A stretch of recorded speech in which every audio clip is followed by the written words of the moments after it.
Hi, and welcome to the Monday Morning Meetup. I'm your host, Andrew Kiesling, Director of Stakeholder Engagement here at Marshall University's Lewis College of Business.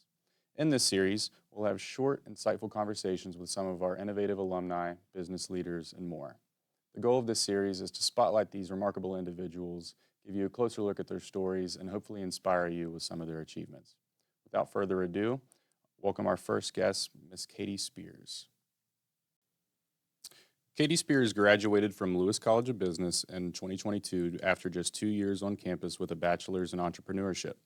During her final semester in the spring of 2022, she received first place at the Marshall University qualifying stage of the West Virginia Innovation and Business Model Competition. Following this achievement, she went on to compete at the finals and placed fifth, using her prize money to invest into her own business of bringing tiny homes for student housing near Marshall's campus. All right, how was that? Did I get everything? Yeah, perfect. All right, awesome. So if you want to give a little bit about your background, and then we can move into some of the questions, that'll be good. Okay.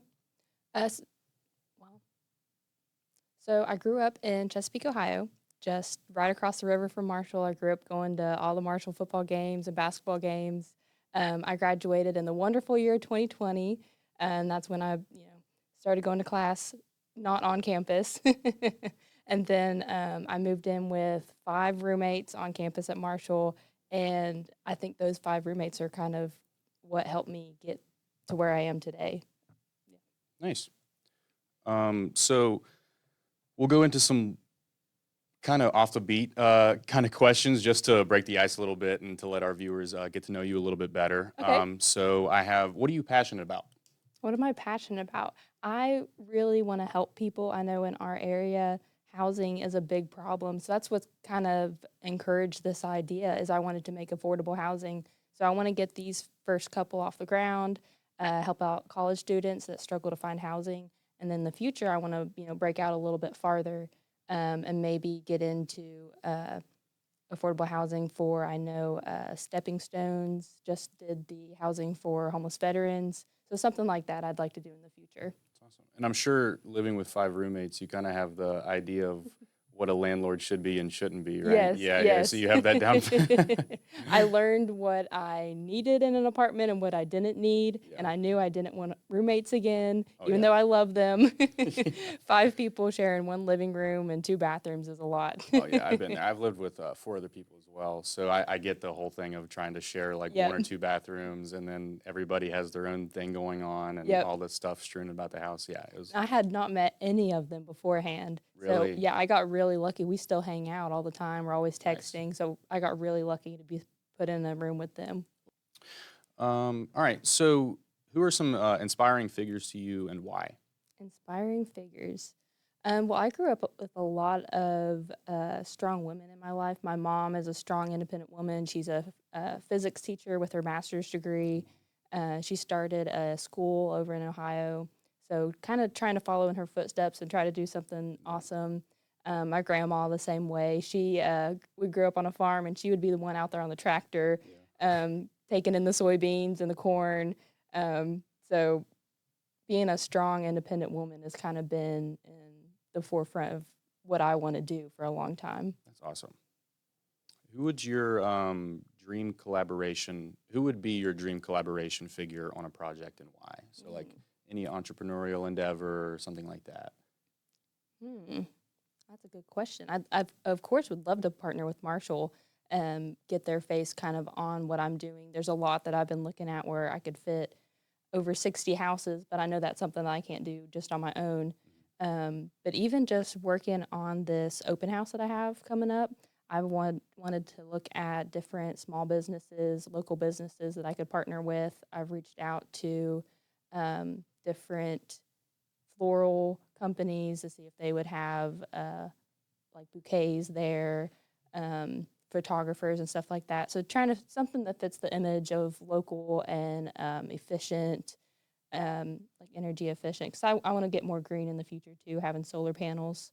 So anything like that to keep on brand. Yeah. Okay. So graduating in 2 years with a bachelor's degree is a pretty big accomplishment. How are you able to stay on track as a student while maintaining some sort of sanity?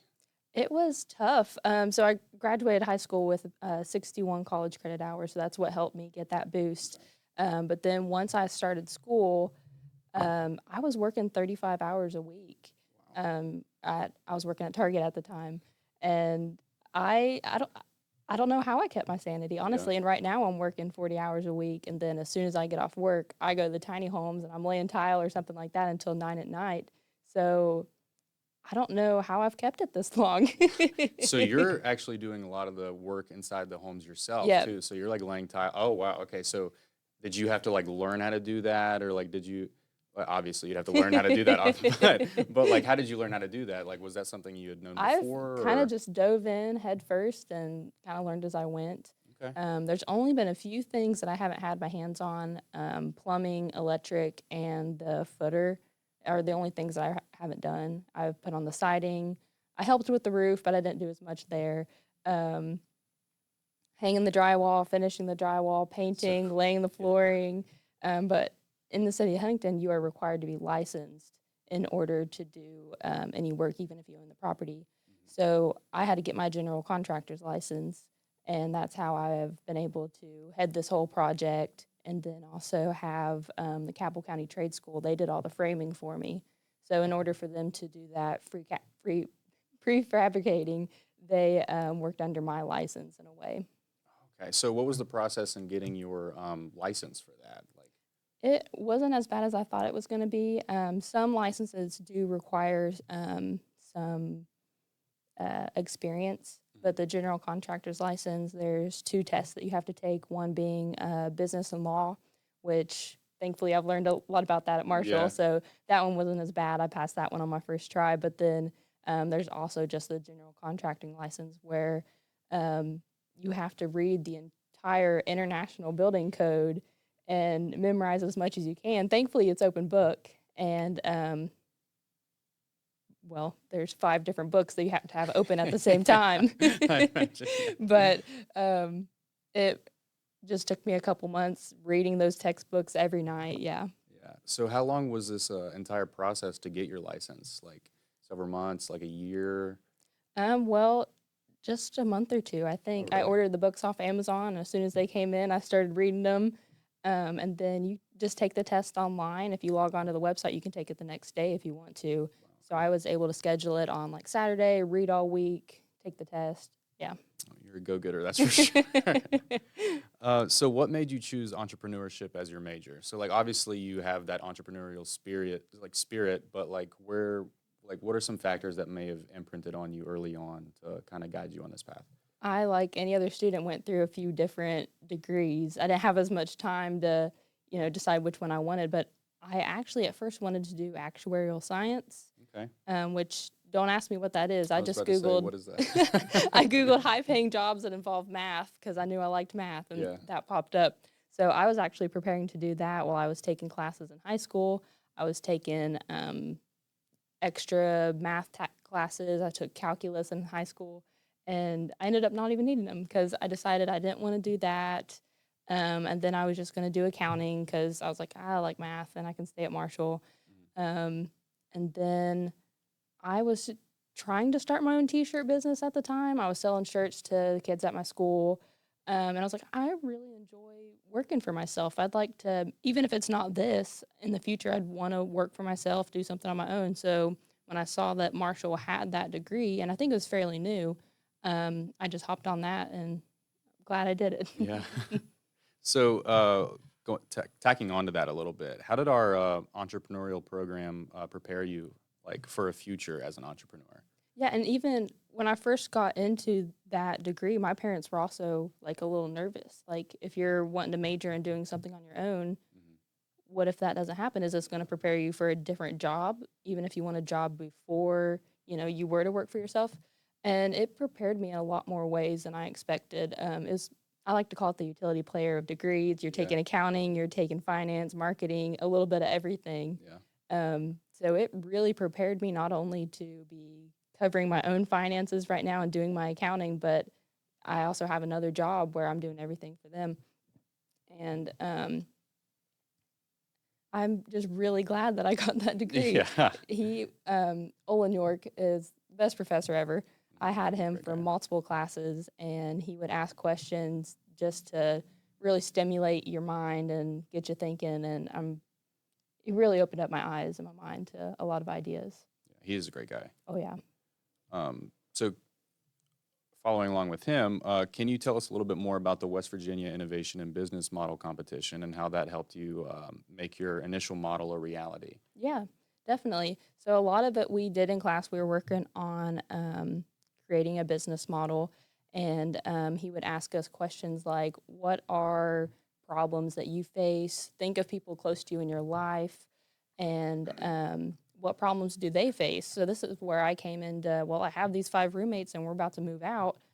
Where are we going to live? So after that, we had to actually present the idea, and I was terrified. I hate public speaking. I don't like standing in front of people. The whole time I was up there, I was probably sweating, and like a button on my shirt had broke. So that's all I could think about beforehand. But going up there, I mean, of course, it's helped me with a lot of those issues of public speaking and walking through that. I actually had one of my roommates the night before the competition. I was like, "Can you help me do this?" And she helped me present the next day, not knowing anything about it, and she helped me get across that finish line. But yeah, It was really nice of her. yeah. Did you like kind of present your idea to her and she like kind of gave you feedback, or how was that? She just jumped in with me. Really? We were while the competition is going on, when one person's performing, everybody else is sitting in the back, so you're not hearing their feedback or their presentations. You don't know what you're going up against. And I think we were either last or second to last, so we were sitting back there for a while. But I had the PowerPoint pulled up on my phone, and I was like, "How about I read this slide, you read this slide?" So she actually jumped in on the competition with you. Yeah, yeah. Oh, okay. So she really took on some Oh yeah, responsibility oh for it yeah. too. Wow. Okay. She is a great friend. Oh yeah. Yeah. Yeah. She's over there with me still every day, helping Really? me. Yeah, That's yeah. awesome. So how did you? I know you talked about it a little bit, but how did you come up with the concept of bringing tiny homes for student housing to Huntington? Well, I've already always had an interest in tiny homes. Think they've become kind of like a niche recently, especially Yeah. in the past couple of years, becoming very popular. And I was thinking not only as like a house, building even a mobile house. They have a lot of them on trailers. What if you rented one? Um, I was trying to take that concept that I already really liked and kind of convert it into something that worked for Huntington and the campus. Um, so that's kind of how I came up with it. Yeah. So yeah, I like that idea too because it's obviously larger than a dorm, and then you're not like in a student commons housing either. Right. So you get to like kind of feel like you're living on your own too. Right. So You're not sharing walls, so you don't yeah. have to hear the people upstairs or next door. You just have your own space that you can call home. It doesn't feel like an apartment. You feel like you're going home. Yeah. And also, you have all of those amenities. You don't have to go down the hall to see if a washer is open and then Yeah. carry all your clothes back when one's not. Yes. So you've got your own washer and dryer in there, your own bathroom. And it is a small space, but you have just as much room, as if not more, than you would in a dorm or something like that. Yeah. So what's the stage the process is currently in? We are kind of laying the finishing touches right now. My mom is over there right now laying baseboards for Really? me and getting those hung. So I'm finishing the shower tile, laying the baseboards. I've got all the appliances in there, the counter and the cabinets. And then I have an open house coming up, so hopefully we'll be done by then. And so you have how many units? I have 2. 2? Okay, Yep. that's what I thought. And then so kind of if you want to take us through like some type of floor plan idea. So like you mentioned that they have a washer and dryer and everything, but like can you explain a little bit about like Yeah. how they're set up or? Yeah, so when you first walk in, it's the living room. I will be supplying a sectional that has storage and pulls out to be a twin bed for a little bit more space. And then as you walk in, the stairs are going to be on one side or the other. They're mirrored. So the stairs are on one wall, and then the kitchen is on the right-hand side. And then there is a bar. So you have 2 bar stools where you can eat. You will have 2 full cabinets in the kitchen with some open shelving. And and then you get farther back, there's the kitchen sink, a little stove, which is my favorite part of the whole tiny home. It's a stove that's only 20 inches wide. Tiny stove. It's adorable. I don't know if you could put a pizza in there, but Yeah. it is adorable. And then opposite of the kitchen under the stairs is the laundry. I wanted to stack them initially, but you won't believe this. It was too tiny. I had to put them side by side, and then they'll have a counter on top of those units for a little bit more counter space. And then the back wall is the bathroom. There's a pocket door. Toilet is opposite of the shower, and you walk into the sink as you open the door. And then upstairs is the bedroom. There's a little half wall along the stairs, and it's a 10 by 10 bedroom. Okay. Awesome. Yeah. That's pretty pretty expensive, especially for like student housing, like going back to thinking about the dorms or anything like that. It's just so nice for students to be able to have that. Yeah. Yeah, and you're not sharing your bedroom. Yeah. And you said there's a guest pull-out bed too, so that's very One nice of the chase pulls up into storage, and then the couch seats pull out into a full bed, so somebody could sleep down there if you wanted to. It's a really planned utilization of space, Oh yes, right? Yeah. yes. I've had to pick every spot for every item before I even built the house. Like the water heater, that was a big thing for me. So in the corner of the kitchen cabinets, I have it hidden under where a Lazy Susan would be, where I don't have anything there. I've stuck it under the counter. Smart. So there's little things like that Yeah. that I've had to sneak in there. So can you take me through the process from like developing the idea to getting the plans formalized, and how you chose the best layout for the units, and then having the idea come to fruition? So you said there was a lot of like pre-planning of like having to basically measure out every little thing that you would put into the units.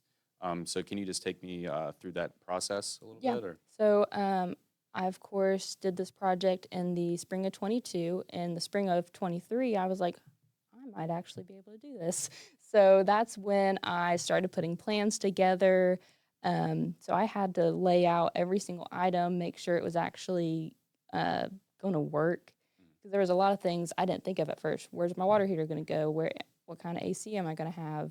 So I had to lay everything out. Thankfully, my dad's in construction, so he's been able to help me a lot in that planning phase. So once I came up with a plan, I started looking for lots that I thought would work for my plan, be close to campus, and that's when I found the one that I have now. So I had to do a preliminary meeting with the city. I shared my plans with them, shared where I would like the houses on the lot plan, and they gave me feedback like, you can't do this, this, and this, but if you want to, you have to take a petition to the city, and you have to see if the Board of Zoning will allow you to do that. So I took those notes, I adjusted my plans a little bit, I filed the variances, the petitions to get those, and I got both of them approved. So it took about a month to go in front of the Board of Zoning. They let me have 3 parking spaces instead of 4, where I'll have 4 units on there eventually. And then the side yard setback is actually like, I think it's 3 to 5 feet on each side of the house. Okay. And it is such a small lot. And if you go down every other house on the street, they're probably about a foot apart. Yeah. So they were able to approve me there for 1 feet on each side, but I think I ended up going with 2 just to give a little bit more room. So after that, after I did the variances, I was like, I might want to buy this property.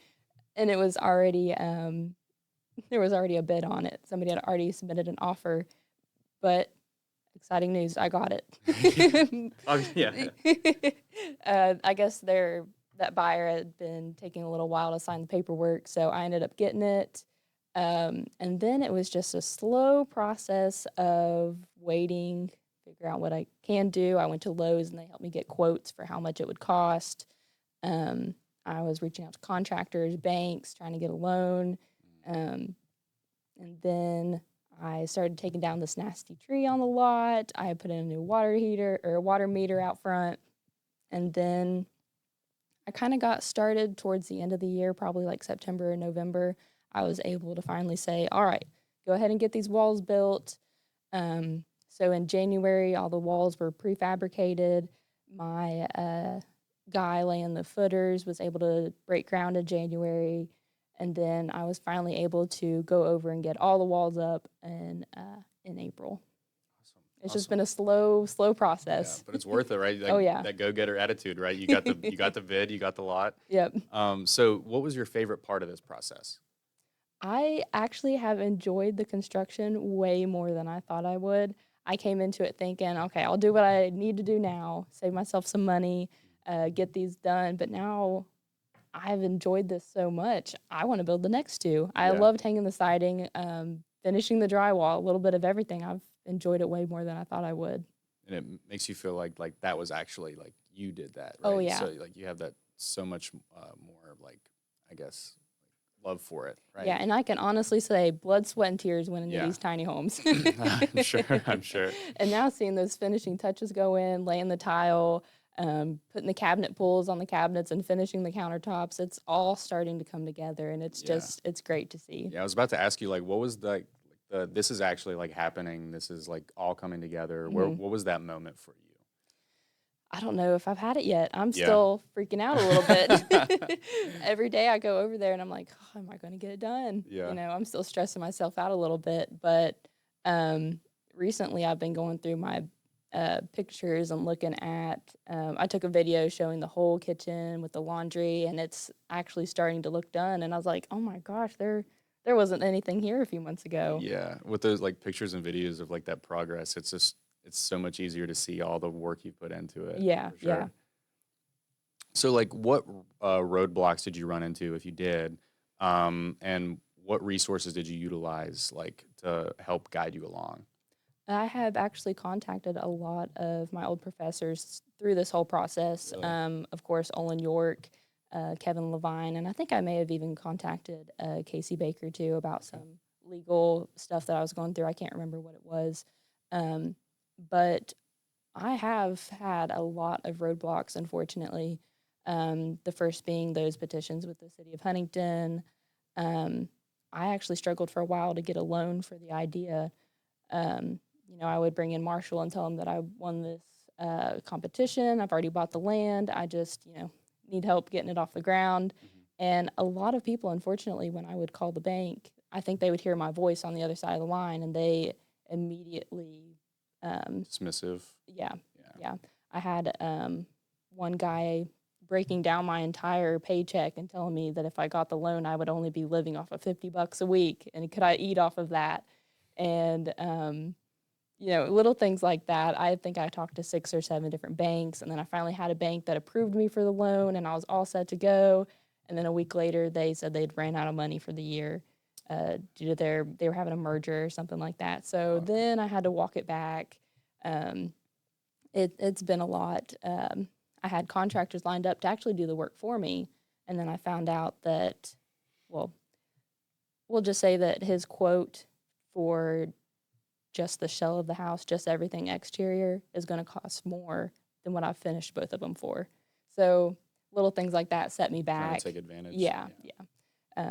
But once I got over those few roadblocks and found people that were actually going to listen to me and work with me, it's been a lot better, smooth sailing. That's good to hear, though. Yep. So where do you want to see this project going in the future, and would you want to develop more tiny homes in the area? I know you've said you've wanted 4 and then Yeah. eventually like 60, something like Yeah. that, right? So like, yeah, so can you take me through like what your future vision is for this? Yeah, so the lot that I have right now, I plan on having 4 there. These 2 will hopefully be, you know, finished by the end of the month, have somebody in there September 1st. And then after that, I will try to get the next 2 started, go back to the bank, go back to the Cabell County Career School and try to get them to build them again. So hopefully have the next 2 done next spring sometime. After that, I don't have a specific plan. I know that I want to build more, but I want to kind of break down my different options, maybe go into Ohio, into Chesapeake a little bit. They don't have a strict of code. The properties are a little bit cheaper, but I'm getting farther away from campus. Do I want to just build the houses and sell them straight out instead of renting them? But depending on how popular these 2 or these 4 are, I would love to build more on campus. Yeah. There's a few different lots out there, but they got high price tags on them. Yeah. So are there any more like entrepreneurial endeavors you see yourself taking? Like, how has this process kind of shaped you into a better entrepreneur? I don't know if there's anything different that's kind of sparked my mind. I've just realized how much, I do enjoy this, and maybe this can be my full-time job in the future. I can just have my rentals and live freely. Yeah, yeah. But I don't know if it sparked anything else. So what advice would you give to another young entrepreneur who has bright ideas but does not know how to get them off the ground? I would just say don't let anything knock you down. Or if it does knock you down, stand back up. You don't know, you might not get knocked down again. You're going to succeed eventually. Just because one person doesn't listen to you doesn't mean it's not a bad idea. Find the right person that's going to listen to you. Have some good people in your corner too. Oh, yeah. It sounds Yep. like you've had a lot. So that's Yeah, you're that's gonna helpful. work through the bad people, and you're gonna get to yeah. the good ones, and you're gonna be surrounded by a group of mentors and people that want to be on your side and your team and help you succeed. That's awesome, Katie. Did you have anything else you want to promote or anything like that? Well, So when is your open house? My open Actually, I house, wrote that down. it is Saturday, August 17th, Okay. from 10 to 2. So at 10, I'm going to have a ribbon cutting, and then after that, we'll have refreshments and snacks, and give tours. And I'd love to show off all my work to everybody. Yeah, no, I'd love to be there too. Yeah. So you said it's August 17th? August 17th, and I 17th. still have applications open. They can apply on my website. They can message me on Facebook, Instagram. Okay. But on the website, there's a rental application tab. They can either print it out and fill it out online, and then just email it to me. Okay. Yeah, and then we'll take some of your information too, so I can put it at the end of this Perfect. video and in the description and stuff like that too. All right. Anything else you want to note or anything? Or I don't think so. all right. Well, it was very nice to hear you. Your story's awesome. Thank you. Thanks for coming by. Yes, thank you guys for having me. This has been fun. Yeah.